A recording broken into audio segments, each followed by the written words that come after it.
Back now at 8:10 with an incredible story about a mother who revived her newborn son after being told that he would not make it.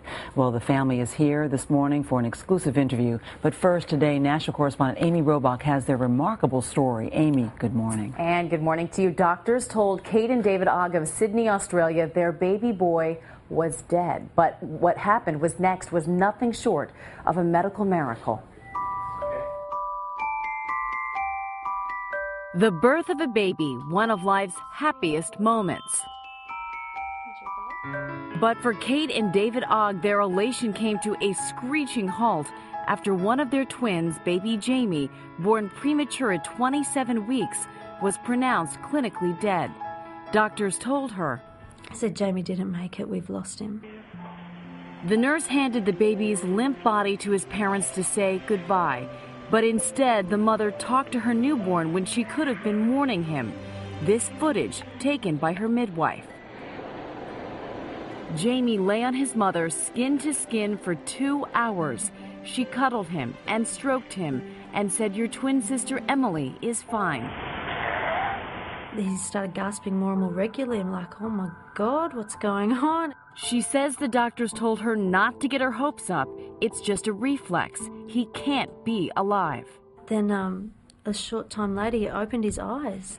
Kate put breast milk on her finger, held it at Jamie's lips, and he started sucking. Her doctors were in shock. He just kept shaking his head and moving it around. I don't believe it, I don't believe it. A medical miracle. Baby Jamie came back to life before their eyes. Luckily, I've got a very smart, very strong wife who instinctively did what she did. If she hadn't have done that, I believe that Jamie probably wouldn't be here. It's inspiring for a lot of people. Magic in a mother's touch. Even doctors say there's something to it. Isn't it interesting that the body, the mother's warmth, the effort that she'd had up to that period of time was passing through to the child? That's pretty amazing. Jamie and his twin sister Emily are now 5 months old and happily living at their home in Sydney, Australia. We were lucky. Yeah. We feel so fortunate. So lucky. We're like the luckiest people in the world.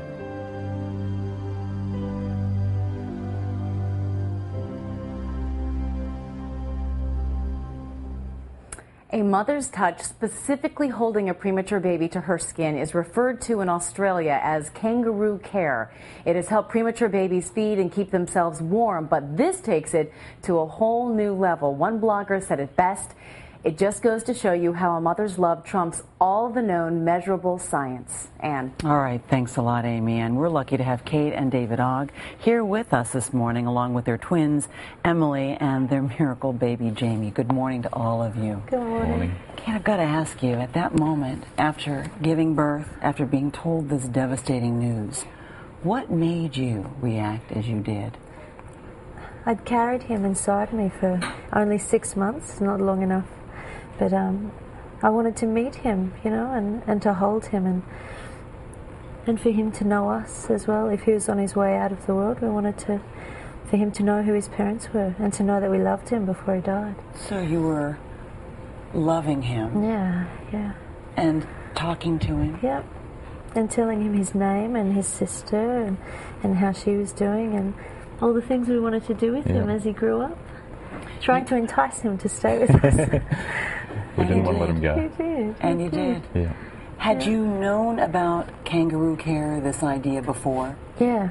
I'd read about it a few years back, about a woman having a premature baby and your body kind of acting as an incubator to keep them warm, and you know, they come out of you and all of a sudden there isn't the warmth or the smell of their mother or the sound of their heartbeat.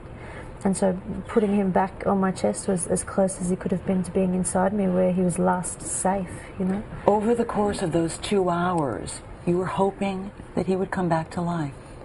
Or had you given up? We'd resigned ourselves to the fact that we were going to lose him, and we were just trying to make the most of those last precious moments. I guess we thought it might have only been an extra 1 or 2 minutes we had with him at the time.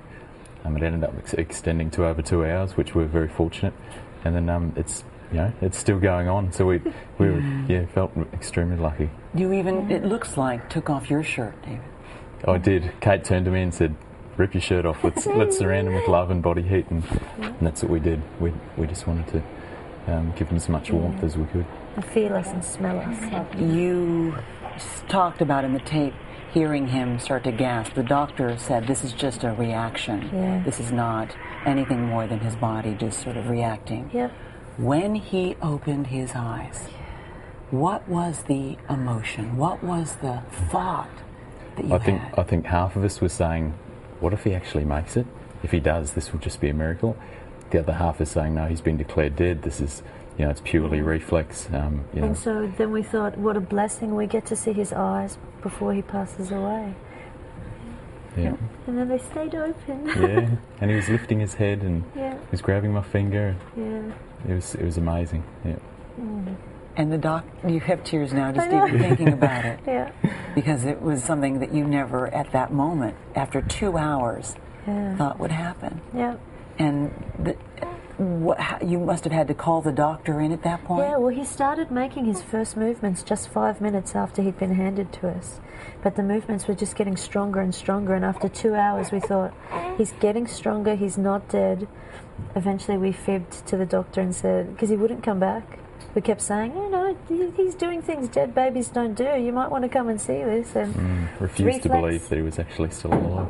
So David said, go and tell him we've come to terms with the baby's death. Can he just come and explain it? And that made him come back. Well, they look beautiful, both of them, Emily and Jamie. Thank you so much, both of you, for sharing your story. I'm sure it's inspired a lot of people this Thanks morning. very much. We're back right after this.